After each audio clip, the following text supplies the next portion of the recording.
O sistema respiratório é constituído por um conjunto de órgãos, os pulmões, localizados na caixa torácica, e as vias respiratórias, que estabelecem a comunicação com o exterior, possibilitando as trocas gasosas que decorrem entre o ser humano e o ambiente.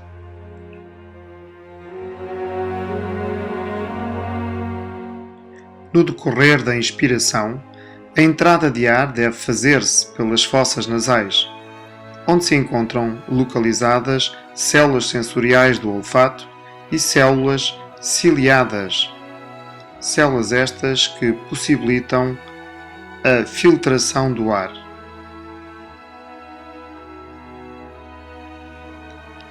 A oscilação dos cílios ao longo das vias respiratórias forma um fluxo lento de muco que se desloca à velocidade de cerca de 1 cm por minuto em direção às fossas nasais. Este mecanismo possibilita a constante filtração do ar atmosférico que entra nas nossas vias respiratórias.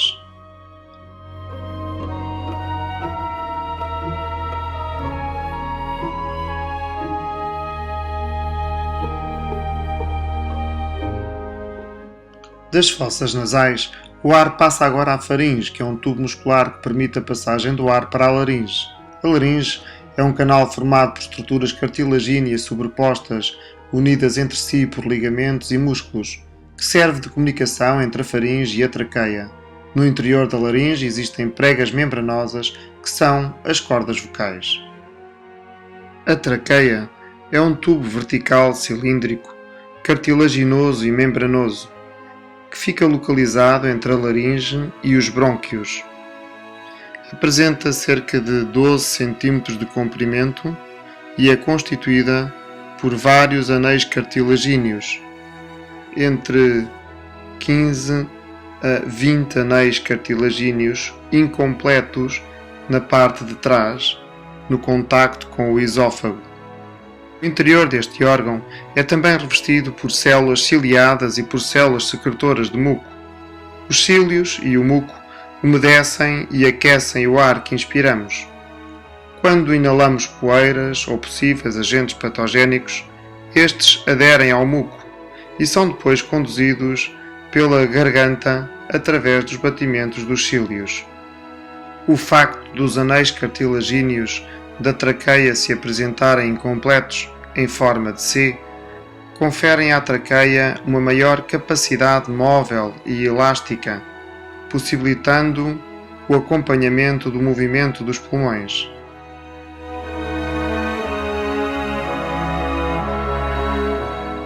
A traqueia divide-se em dois brônquios, direito e esquerdo, e que apresentam uma estrutura em tudo semelhante à traqueia, dispondo também estes de células ciliadas e células secretoras de muco. Estes brônquios, de primeira ordem, já no interior de cada pulmão, irão ramificar-se em brônquios de segunda e terceira ordem, constituindo a árvore brônquica. Depois de percorrerem os brônquios, o ar vai distribuir-se por uma extensa rede de canais de menor diâmetro, designados por bronquíolos. Os bronquíolos apresentam um revestimento interno semelhante aos brônquios, mas não são constituídos por anéis, mas apenas por tecido conjuntivo. Nas extremidades dos bronquíolos apresentam-se os sacos alveolares. Os sacos alveolares são constituídos por pequenas câmaras esféricas onde ocorrem as trocas gasosas. São os alvéolos pulmonares. Estes alvéolos são formados por paredes muito delgadas, constituídas apenas por uma única camada de células, e são irrigados por uma densa rede de capilares sanguíneos.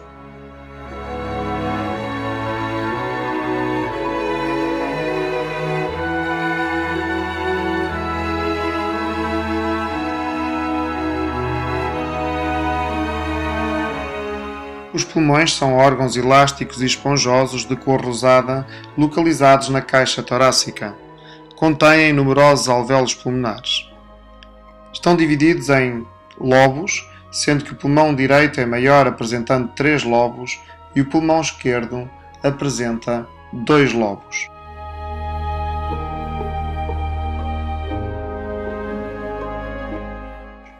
Esta diferença de tamanho resulta do facto do coração se encontrar ligeiramente deslocado para o lado esquerdo.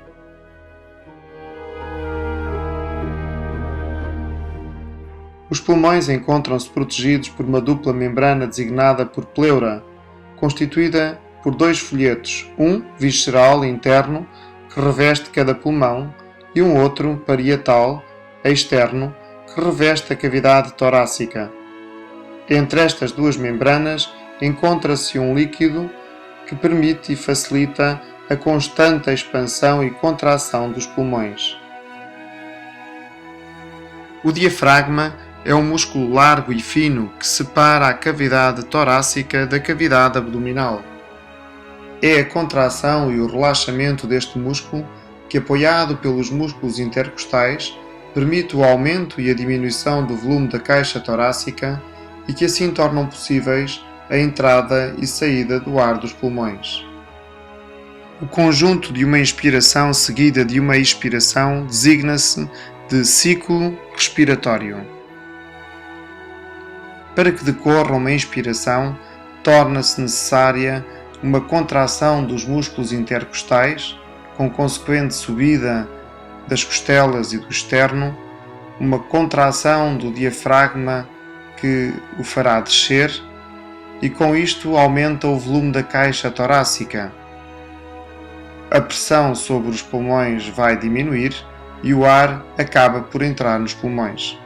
Durante a expiração, os músculos intercostais relaxam, as costelas e o externo descem, o diafragma relaxa e sobe, diminui o volume da caixa torácica, aumenta a pressão sobre os pulmões, o que obriga o ar a sair.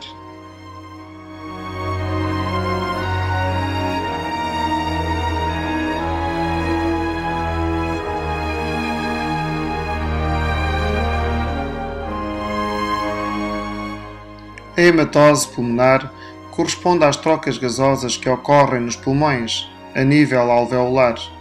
As paredes dos alvéolos pulmonares, que são constituídas por uma só camada de células e irrigadas por numerosos capilares sanguíneos, tornam possíveis estas trocas gasosas. Durante a inspiração, os alvéolos pulmonares apresentam elevada pressão parcial de oxigênio e baixa pressão parcial de dióxido de carbono. Nos capilares sanguíneos, a pressão parcial de dióxido de carbono é elevada e a pressão parcial de oxigênio é baixa. Assim, por difusão, o oxigênio passa dos alvéolos pulmonares para o sangue e o dióxido de carbono desloca-se em sentido contrário.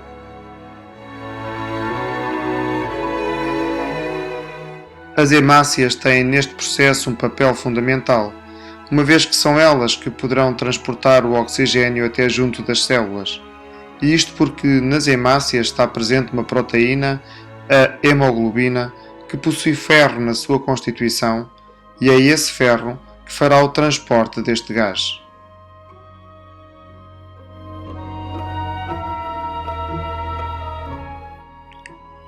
Durante a circulação sistêmica, ao nível das células, ocorrem outras trocas gasosas que designamos por hematose celular. As células apresentam elevada pressão parcial de dióxido de carbono e baixa pressão parcial de oxigênio. Nos capilares sanguíneos, a pressão parcial de oxigênio é elevada e a pressão parcial de dióxido de carbono é baixa. Deste modo, o oxigênio difunde-se dos capilares sanguíneos para as células e o dióxido de carbono desloca-se em sentido contrário. A todo momento as nossas células produzem energia pelo processo de respiração celular, processo para o qual é necessário fazer chegar às células nutrientes e oxigênio.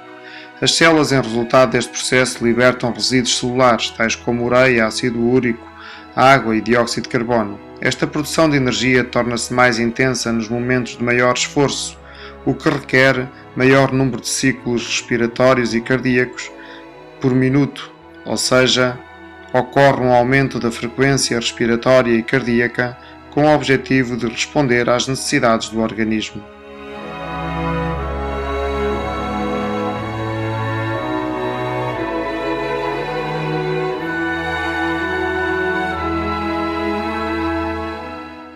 Comparemos agora a composição do ar inspirado com a composição do ar expirado. A temperatura do ar inspirado é variável, uma vez que está dependente das condições climatéricas. O mesmo acontece com a concentração de vapor de água no ar que inspiramos. O ar expirado apresentará uma temperatura próxima da temperatura corporal e sairá com elevada concentração de vapor de água. Água esta que foi produzida pelo organismo durante a respiração celular. O ar expirado apresenta uma maior concentração de dióxido de carbono comparativamente à concentração deste gás no ar inspirado, uma vez que este CO2, ou dióxido de carbono, é produzido durante a respiração celular e libertado do organismo a quando da hematose pulmonar. Já o oxigênio, este está presente em maior quantidade no ar inspirado, porque parte deste gás passará para as hemácias que o farão chegar às células onde será consumido. Finalmente, verificamos que a concentração de azoto não sofre oscilações durante a inspiração e a expiração, pois trata-se de um gás que, embora esteja presente em maior quantidade no ar atmosférico, este não é consumido nem produzido pelo nosso organismo,